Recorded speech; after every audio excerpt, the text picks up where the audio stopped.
Hello, everyone, and welcome to another episode of Classroom to Corner Office Career Talks with Chris. Today, I am joined by Susie, who is the Executive Director for the Community Foundation of the Ohio Valley. So, Susie, thank you for joining to impart some of your wisdom and give some hints, tips, and tricks to those entering the workforce or maybe looking for a new path in their careers. Thanks for having me. I'm excited. Yeah, we all are excited. Everybody loves a good conversation, and especially in the sphere and the industry that you're in, right? Sometimes it's a difficult beast to tackle, the public and nonprofit world. So definitely interested in hearing your insight. So I'll start out and just ask, how did you get to where you are now? What has been this career journey, and why, whether that was initially or over time, did you decide to make a decision to work in this nonprofit world? Yeah, so I have a long and windy road that has led me to where I am today. So hopefully you've got some time. So when I went to college, I went to WVU. I was coming out of high school and I was not an athlete. Although I loved sports, but really just as a spectator. My senior year of high school, I was the student trainer. A friend of mine and I were the first two female student trainers at Wheeling Park High School. So I was on the sidelines for football, I was on the bench for basketball. We had a lot of fun. We learned a lot. I think I can still tape an ankle if I had to. So I thought I'd go to WVU and I would major in athletic training. I would get to be on the sidelines or, whatever. So I go to WVU, and Wheeling Park High School is a big school, but WVU is a big university. And I was one of probably 100 freshmen who were in athletic training and thought that they were just going to step right onto Mountaineer Field with Don Nealon and take care of the boys. But it was interesting going from being what I would say a big fish in a small pond in Wheeling, West Virginia, to WVU and being a small fish in a big pond. I remember being in the locker room at the football stadium. It was just one time, and it was as probably as big as the gym at Wheeling Park High School. I mean, it was massive. They assigned me to women's gymnastics, where I went once a week and just kind of watched, and I didn't really do much. So I was quickly falling out of love with athletic training. It was in the School of Physical Education, so I thought I'd make a little bit of a shift, staying within the School of Phys Ed and go into sports management, which was more the business side of sports. So I got to take some business classes. I took sports law, and ultimately I graduated with my degree in physical education with a specialization in sports management. So I thought I'd just go work for the Steelers, right? You think I would have learned by my freshman year experience that maybe that wasn't going to be as easy to attain. So I came home to Wheeling and I got an unpaid internship with the Wheeling Thunderbirds. So that's how long ago that was, Wheeling Right. Thunderbirds. We the Yeah, Thunderbirds. Anybody that understands and knows the area knows that difference between the Thunderbirds and now the Nailers. that's right. I'll call back a quick second here, right? Being on the football field, Don Nealon also a bit of a callback. How we feel about Rich Rod after year one? When they announced that he was coming back, I had mixed emotions. I was, not thrilled. My husband was less thrilled, and then I watched the press conference, and, I was okay with it. This year was very challenging for our Mountaineers. And it's a little bit of a bummer, but we beat Pitt, and it's a rebuilding year. A lot of these kids are new to Rich Rod, so that's a bit of a challenge. So I think next year will be better. I don't wanna go off on a tangent about college sports, but the NIL has ruined college sports, in my opinion, with all these guys going in the transfer portal. It makes me crazy. Right, and that I led in that because I was curious if that's a direction you may go, because 'cause we're talking about sport management and the business of sport, and Mhm. I was curious if that was going to bleed into that question, and it most certainly did, as I would have expected. Well, and it has changed college sports so drastically from the time when I was there. I remember when I was there, the big debate was, well, these guys can't get any money, they have full ride scholarships, they have room and board covered, but they don't have any time to get a part-time job. How do they get spending money, and they probably would get it in ways that were probably not 100% kosher. Boosters would probably slide them a little bit of cash and that type of thing. But it was a huge debate back in the early 90s when I was in college. Yeah, and I mean, still is today, right? And Mhm. everything surrounding that. So, Yeah. all that to say, we're with the Wheeling Thunderbirds now, right? We Yes, get this yes, unpaid internship role. How many things start, right? Some yes. experiential learning opportunity with local organizations. So, how did that go, and how would that progress through your career? Well, I remember when I was starting my internship, my mother told me, make yourself indispensable. So I tried really hard to make myself indispensable, and it must have worked because I ended up staying there for 8 years. And they did eventually start paying me, which was nice. By the end of my tenure there, I was director of marketing and game night operations. So everything that happened at the hockey game other than the game itself, I was responsible for. So the music, the mascots, intermission contests, selling the programs, making sure the players got up to the autograph booth after the game. So I had so much fun. I loved being that person in the background that just kind of is making stuff happen. Obviously, I wasn't making pucks go into the net, but, you know, as far as running everything else, it was a lot of fun, and it made me realize that I just like to kind of be in control, I guess. Yeah. So it was fun, but minor league sports don't pay very much, and they require a lot of hours. So, my husband and I had gotten married early on in my time at the Nailers, and we decided that if we were gonna have a family, there's no way that I could continue at that pace. I needed retirement, I needed health insurance. So there was a new position opening up at the city of Wheeling for a marketing and community relations specialist. It had benefits. There wasn't a question at the end of every year if the city would actually return, because that was always the debate after every hockey season. Well, the Nailers going to come back? Or are they going to move? So I went and worked for the city of Wheeling.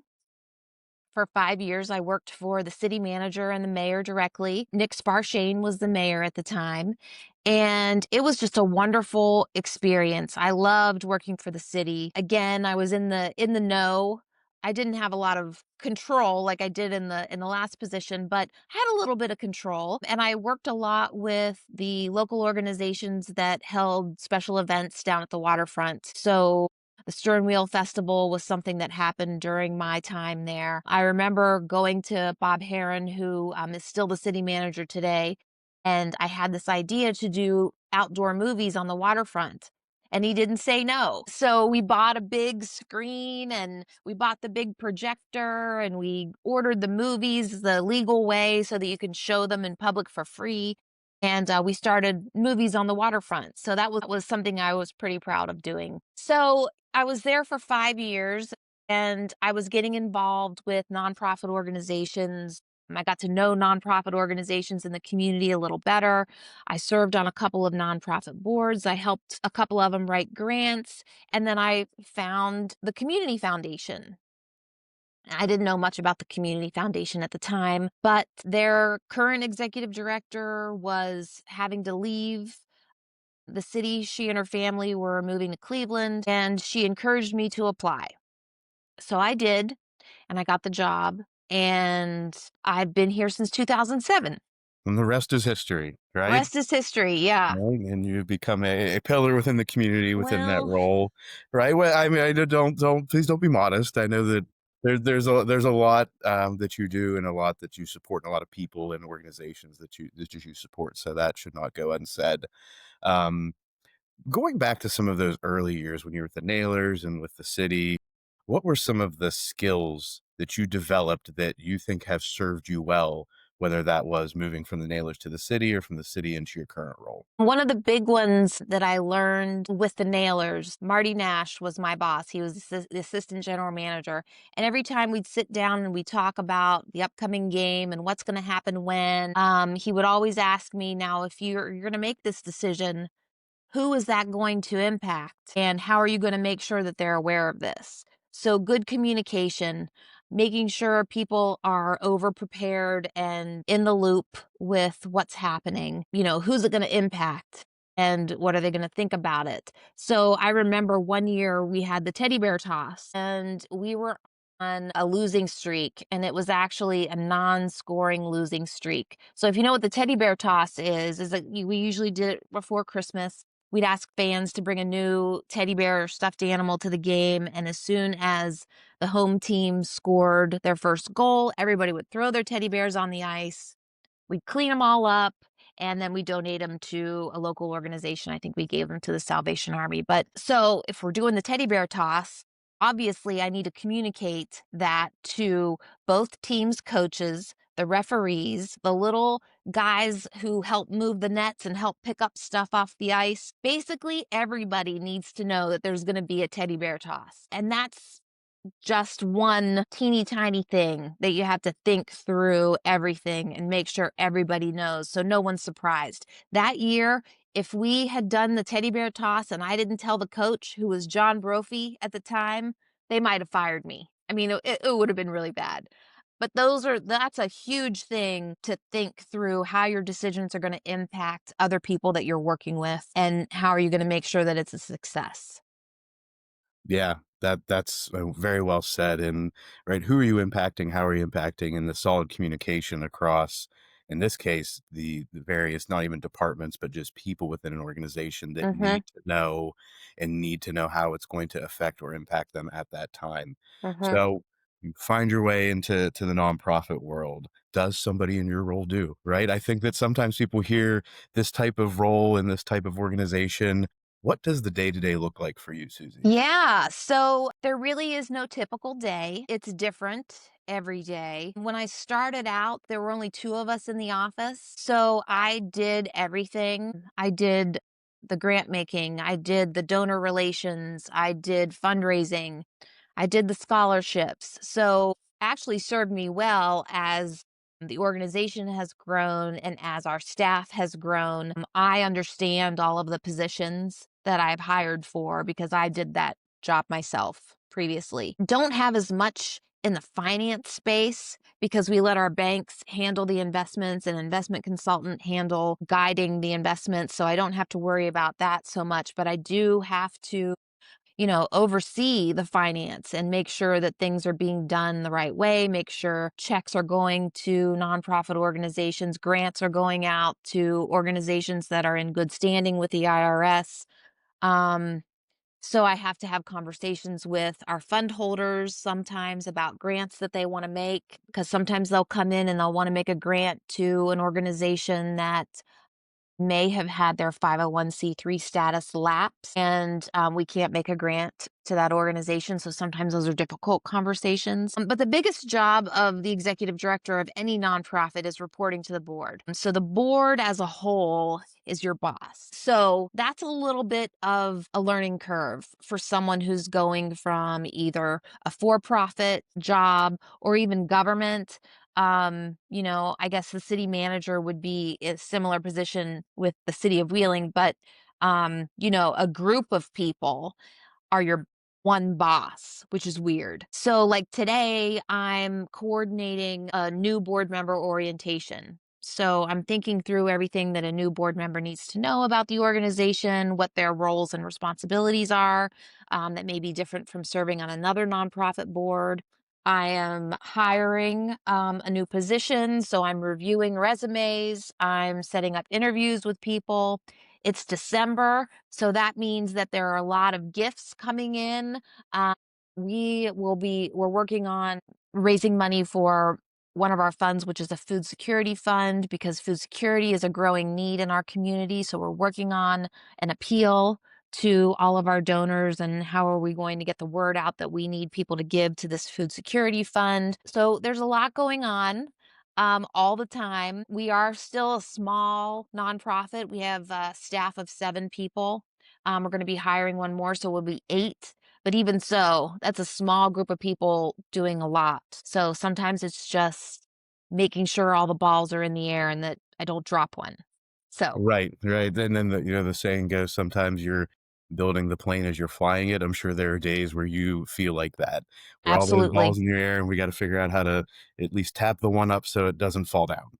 Yes. So, definitely. So, fundraising and working with all of these different partners and building those relationship is something Mhm. that I think is especially intimidating to young professionals or new professionals. What skills or what are some experiences that have helped you become more confident and effective in both of those areas? Yeah, so when I have to look for a new development person or a new fundraiser for the foundation, that's not something that is easy to find, and that's because there aren't many people with, a deep experience in fundraising, and especially the type of fundraising that we do here at the community foundation, which is more reactive than proactive. But you mentioned it yourself, relationship is the key, and I've had quite a few different development people here at the community foundation, and the best ones have an indefinable quality, and it's kind of just likability, someone who's easy to talk to, someone who can relate to people of all income levels. So one day you may be talking to a farmer about his or her oil and gas that they want to do something charitably with. Or you might be talking with a retired CEO who wants to set up something in his mother's memory or something, something like that. So you have a lot of different personality types that you're working with, but it's relationship building. I attribute it a lot of the same skills to the sales, and because when I was with the Nailers, again, a small organization, we all did a lot of different things. I sold program ads, I sold group tickets, I sold season tickets.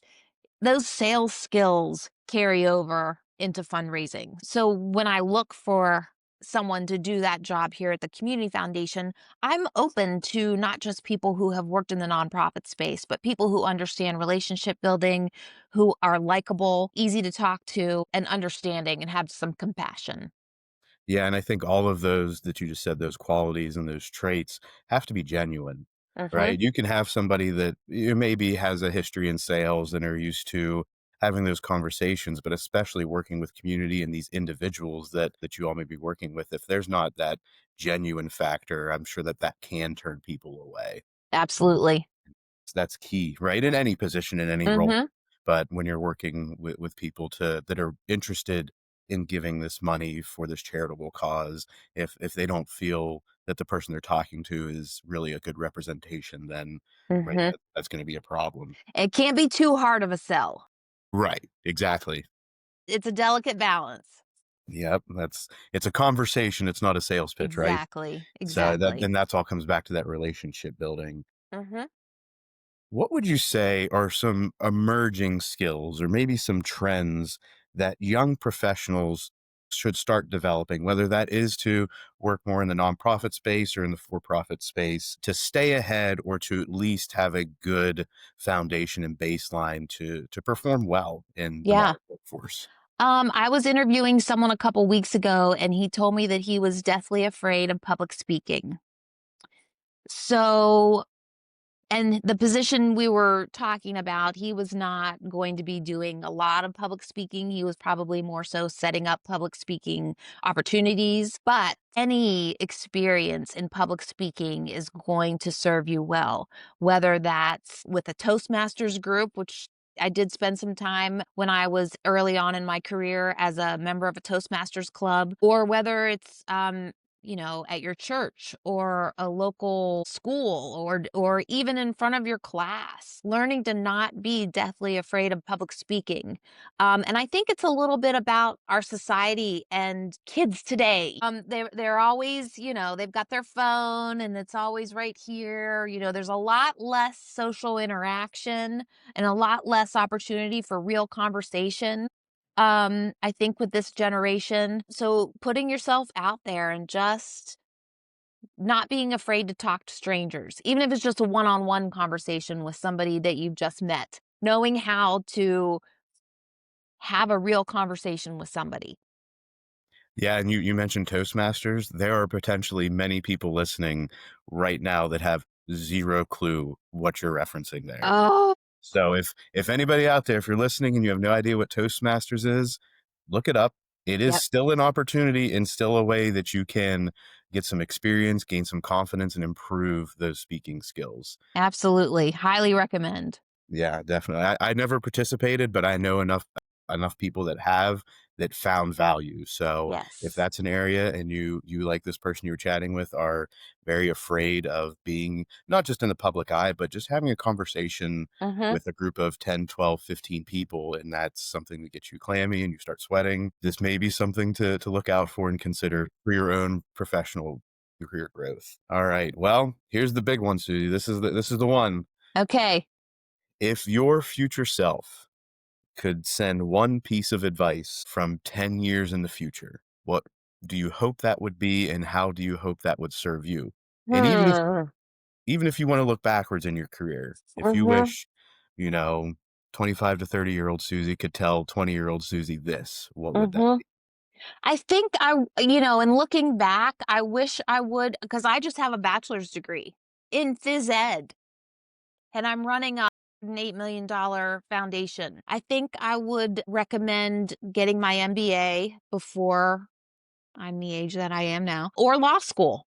I think either one of those would have served me well in the career that I'm in now. And an MBA is just so flexible and I think it's probably the most flexible graduate degree you can get that would take you across many, many, many different fields. Yeah, that continuing the education and for you, especially since the work that you started to get into was not directly linked to that undergraduate career. Right. So a lot of that foundation and that base knowledge just wasn't there because you may have not had exposure to it in the same way that somebody in an undergraduate business program or that Mhm. had graduated with an MBA would have had. So Mhm. definitely, and if anybody can get that JD and go to that law route, all right, there are a lot of skills that you develop in any Oh career, yeah. but if you go the law school path, there's a lot of things that are accelerated much more quickly than you may want them to be. Yes, for sure. So great. Are there any additional hints, tips, tricks, words of wisdom that you would impart on, we'll say, new professionals, those about to enter the workforce, or people looking for a transition in their careers? I would say don't discount experience.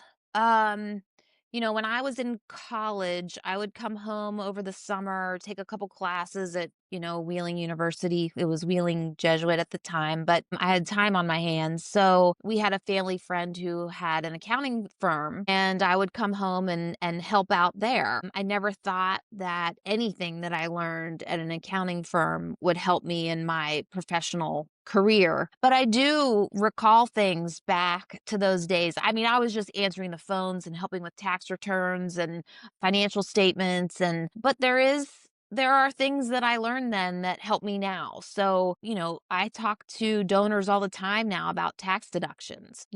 Of course I had to learn that now as I'm working with donors and fundraising, but I like to think that that little bit of a few summers of working at the accounting firm, that maybe I absorbed some things. And not only that, but the networking that you do in those early jobs. So I still talk to people who I either worked with or they were clients way back when I was in college working at at the accounting firm. I have real strong friendships with the people that I worked with at the Nailers. And then it's never bad to have friends at the city, people you could call on and ask questions. A lot of these people are people I still work with on the occasion. So, and you never know when you're going to have to call in a favor from one of those people. I think the other thing is it's important to leave on good terms. So, whenever you move on, make sure that you do it in a respectful way and a way that you're not burning any bridges, because you never know when you're going to encounter someone from one of your previous positions in the future. Yeah, not just building that network, but maintaining that network. That's Yes. just as important as the relationships you build is maintaining those genuine and strong relationships. So, Mhm. Susie, this has been great. I appreciate it. I know the listeners do as well. Do you want to give any shout outs to any of your former mentors Oh, that may have geez. helped you get to, help develop you to where you are now professionally? Sure. Yeah, well, God rest his soul, Marty Nash with the Nailers, he was just, um he had a lot of knowledge to share. We gave him a hard time, but that's what you do in minor league sports. You give each other a hard time. But I really learned a lot from Marty and my friends there at the Nailers. Mark Landini, Tanya Hunt, Phil McLaughlin, Dave Gosher, who is now the voice of the Vegas Golden Knights. Lots of people who have gone on to do some great things. Um, and then with the city, Bob Heron was my boss. He was the city manager. He's still the city manager. He is a blessing to the city of Wheeling. We're very lucky to have him here. And I enjoyed my time at the city so, so much. Working with so many people. I was going from a small organization with like, I don't know, 8 or 9 of us full time in the office, and then I'd on just the 3rd floor at the city building, 25 people, but the city employed 400 people. So that was a little bit of a difference for me, but, I loved working there and I loved getting to know how a city operates, and I loved all the people that I worked with there. And then through the years here at the Community Foundation, I had great board chairs that supported me. Chris Molnar was one of my favorites. Larry Jones, who was superintendent of schools when I was in high school, he was one of my board chairs. Bob Robinson. There have just been so many great people who have supported me throughout my journey here at the Community Foundation. So I've been very blessed to have this job, and it's some place that I like to come every day. So that's good too. And that is very important. And I want to say that your shout outs there, those mentors, those people that you valued along the way, thus far has probably been the greatest list, the longest list. And I think that that's a testament to, right, the networking, the building those relationships, and probably what continues to serve you well in the role that you have now. Well, thank you. Hopefully, I didn't forget anybody.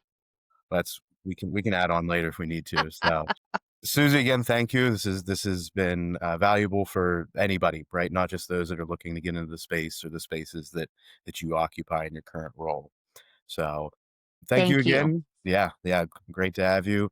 And everyone, make sure that you tune in for the next episode of Classroom to Corner Office Career Talks with Chris.